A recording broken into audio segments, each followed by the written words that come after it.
Brigitte Lahaie, Sud Radio. C'est l'instant Sexy News.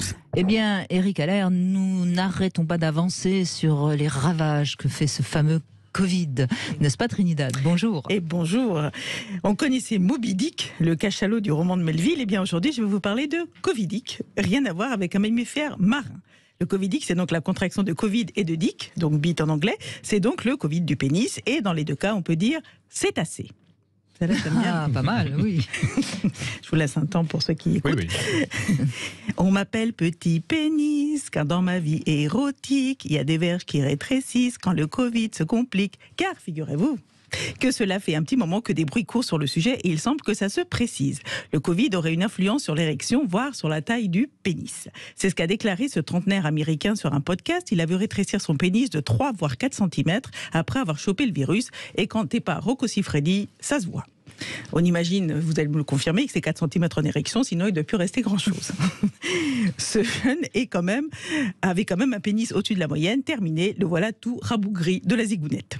Et vous imaginez bien que ça entame sa confiance en lui. C'est pas brillant, comme le chantait Dany. Je perds de la quéquette depuis que j'ai eu le Covid. Plus de 3 cm, j'ai le caleçon qui se vide. Alors la question est-ce que le cas de ce jeune homme est un cas isolé ou est-ce que dans les formes longues de Covid, c'est un peu comme laver du linge délicat à 90 degrés, ça fait rétrécir le gourdin et les hommes n'osent pas en parler. Je touchais le fond de la Martine, mais je suis en train de rétrécir comme un pull en cachemire que j'aurais fait bouillir et je sens que ça va plus grandir. D'ailleurs, ces docteurs affirment que c'est probablement permanent. Et là, une fois de plus, des chercheurs ont cherché. Oui, et ils ont trouvé ce qu'ils avaient envie de trouver. En Floride, ils ont trouvé que le Covid-19 pouvait bien provoquer des dysfonctionnements érectiles. En résumé, ce serait lié aux dommages vasculaires provoqués par la maladie. Alors, est-ce que plus le Covid est long, plus la verge pourrait devenir courte? L'article ne dit pas non plus. Non, vous savez qu'on est affaire à un spécialiste. Hein, Trinidad. Il prend des notes, on va avoir des... Il y aura une réponse. Il y aura une réponse, Trinidad. L'article ne dit pas non plus si tu te vaccines, est-ce que ça repousse? Elle ne dit pas... Elle dit pas voilà un slogan pour notre cher Véran. Elle ne dit pas d'ailleurs non plus si ce garçon l'était ou pas. Ce qui est sûr, c'est que quand on connaît l'intérêt que l'homme porte à la taille de son pénis, c'est la fin d'une civilisation.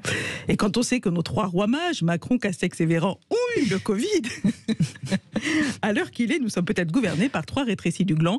On comprend mieux pourquoi ils prennent autant de mesures dans tous les sens. Comme dit un de mes amis, l'érection approche. Comme l'habitude. Pardon, je m'égare, revenons à la science. Une autre revue scientifique, Science Direct, explique que ce phénomène serait donc lié à l'infection par le Covid-19 de l'endothélium. C'est donc la couche, vous me direz si c'est juste ou pas, c'est la couche de cellules qui tapisse l'ensemble des vaisseaux de l'organisme et qu'on retrouve à la surface des corps caverneux, des tissus qui se gorgent de sang pendant la phase érection. Ah là, je suis impressionnée. Je ne savais pas, moi, tout ça. Oh, et moi non plus jusqu'à ce matin. Et donc, en contaminant, en endommageant cette barrière cellulaire, le virus perturbe les flux sanguins, empêchant parfois la verge de se dresser. Les Italiens avaient aussi mené une étude il y a quelque temps sur 100 hommes, dont 75 avaient contracté le Covid-19. Mais si, 28% des contaminés ont connu des dysfonctionnements érectiles, contre 9% chez ceux qui n'ont pas été infectés. Alors, nous avons nommé cette étude « Mascop to keep it up ». Traduction, masquez-vous pour la garder droite. Joli comme slogan aussi. Et les urologues anglais s'y sont mis aussi pour arriver au même résultat. Ils assurent que les hommes malades du Covid-19 ont 6 fois plus de chances de développer des dysfonctionnements érectiles. Soit ça ne monte pas, soit ça descend plus, parce que certains souffrent de priapisme. Et apparemment, une réduction de la taille du pénis peut également se produire, même si ce n'est pas très commun. Et paradoxalement, et là certains vont avoir les boules, une autre étude montrerait que certains auraient des gènes anticorps qui les protégeraient des formes graves. Et quelle population aurait ces gènes? Ceux qui ont déjà la réputation d'avoir la plus grosse, les Africains. Mais les gars, ne craquez pas, il y a peut-être une solution. Comme disait la pub des surgelés, heureusement, il y a le Viagra. Figurez-vous qu'au Royaume-Uni, une infirmière mise sous coma artificiel à cause d'une forme grave du Covid aurait été sauvée grâce au Viagra. Monica Almeida, c'est son nom, a frôlé la mort en octobre dernier. Doublement vaccinée et souffrant d'asthme, elle développe une forme grave de Covid-19. Elle a d'abord perdu le goût, l'odorat, puis elle a commencé à tousser du sang, avoir du mal à respirer. Les médecins la placent rapidement en coma artificiel. Son état s'aggrave. On prévient la famille au Portugal de venir lui dire adieu. Mais heureusement, au moment de son admission, elle a accepté de participer à un essai médical pour tester des nouveaux médicaments. Et une semaine après avoir été placée dans le coma, on lui administre un traitement à base de Viagra. Et là, miracle. Elle raconte, en 48 heures, ça a dégagé mes voies respiratoires et mes poumons ont commencé à réagir. Comment se fait-ce ? Apparemment, le Viagra remplit sa fonction première, celle pour laquelle il avait été créé. Il a dilaté les vaisseaux sanguins et on suppose que c'est ce qui a permis de la soigner. En tout cas, Monica en est convaincue. Peu de temps après, ils ont pu réduire l'oxygène de 50%. L'infirmière est sortie du coma le 14 décembre et a pu fêter Noël en famille le 24. Donc ceux qui étaient venus pour lui dire adieu ont pu lui dire « Good morning ».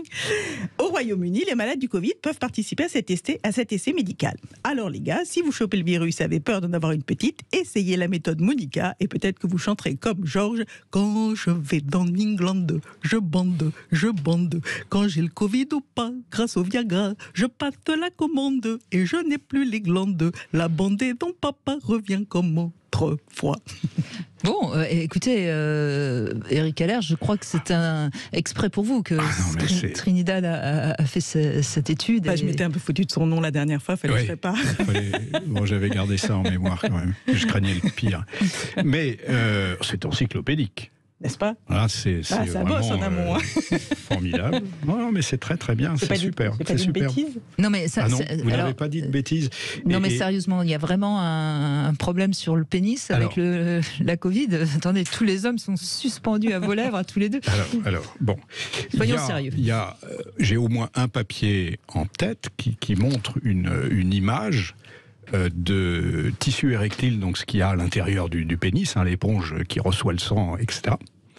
Avec, sur ces fameuses cellules endothéliales, et vous avez parfaitement décrit ce qu'est l'endothélium, qui tapisse tous nos vaisseaux, et bien des petits virus accrochés. Voilà. Et des troubles de l'érection, parce que ces virus provoquent une cascade d'événements qui font que la dilatation nécessaire à l'érection ne se produit plus. Alors, probablement c'est transitoire, mais en tout cas, c'est un fonctionnement dont on perçoit bien les mécanismes et que vous avez impeccablement décrit. Vous êtes une assistante, vous m'appelez. Oh là là, c'est formidable. Voilà. Bon, vous allez avoir je vais venir soutenir des pénis. une chaire dans une faculté de médecine prestigieuse pour expliquer tout ça.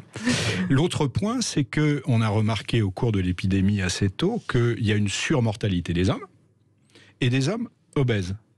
Il y a quelques études très très limitées qui suggèrent que les hommes qui ont été les plus sévèrement atteints par le... De toute façon, s'ils sont obèses, ils ne voient plus leur pénis, alors on s'en fout. Mais il y a pire que ça. C'est en fait un taux bas de testostérone exposerait à la sévérité du Covid. D'accord. Et pourquoi alors, c'est bien compliqué, mais la testostérone est nécessaire à la bonne santé du fonctionnement de l'endothélium aussi chez l'homme. Ce qui fait que quand on n'a pas assez de testostérone, on a un risque d'athérosclérose, c'est-à-dire les vaisseaux bouchés, plus important. Donc tout ça se rejoint. Donc effectivement, il y a même, on peut se poser la question, est-ce que le fait de compenser un déficit en testostérone chez les hommes ne serait pas un bon moyen de les protéger, en tout cas les plus vulnérables, des formes graves de la graves Covid. du Covid. Vous voyez, il y a toute une médecine qu'on aurait pu ou qu'on pourrait envisager autour de ça. Donc vous avez décrit avec brio, comme d'habitude, et avec des mots tout à fait acérés et choisis et efficaces, une réalité de médecine. Mais alors, ce qui est quand même étonnant, parce que ça, je suppose que vous les avez trouvés sur Internet, ces informations, c'est Trinidad. des articles, oui. Bon, c'est des articles sérieux qu'on arrive à trouver, mais je trouve que ce qui est quand même grave, c'est que ça passe pas dans les médias grand public, alors que c'est quand même, c'est quand même un sujet important quand on sait l'importance que les hommes attachent à leur érection, et à juste titre. Donc, je sais pas, moi... Ça rejoint, Brigitte, une question récurrente quand nous nous rencontrons, et quand vous servez à cette idée que la médecine de l'homme nécessite encore d'être sinon créée, du moins développée. Elle existe, mais elle doit être développée, oui. Pourquoi qu'est-ce qu'on fait des taux bas de testostérone dans la population des hommes ? Puisque des indices suggèrent que, en corrigeant ce déficit, on pourrait augmenter leur espérance de vie, diminuer le taux d'hémiplégie, diminuer le taux d'infarctus. Alors, il y a des désaccords, comme toujours en médecine. En tout cas, il y a besoin de connaissances supplémentaires pour aller vers ça. Mais effectivement, pourquoi n'y allons-nous pas ? Oui, parce que on a tendance comme ça à oublier que c'est comme les femmes, les hommes vieillissent, et quand on vieillit, on peut avoir des déficiences hormonales, évidemment. Tout à fait. Bravo Trinidad. Merci. Et cette histoire du Viagra, alors vous avez entendu Alors, parler le Viagra, vous connaissez l'usage préférentiel du Viagra. Bon, mais en médecine, c'est un médicament qui est utilisé dans certaines formes graves de dysfonctionnement du système vasculaire des poumons. Donc on peut tout à fait concevoir effectivement que par la libération qu'il promeut d'une toute petite molécule d'un gaz qui s'appelle le monoxyde d'azote et qui favorise la dilatation des vaisseaux, on peut tout à fait concevoir que ce soit important, et probablement aussi en cascade, ça pourrait jouer sur l'inflammation et donc sur certaines composantes du fonctionnement des poumons.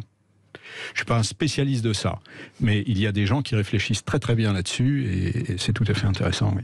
Oui, et je crois qu'on doit avancer sur ce qui peut permettre de sortir les gens des formes graves, bien sûr. Bon, bravo Trinidad, vous faites avancer le public. J'ai fait ma part. Vous avez fait avancer la science. Exactement.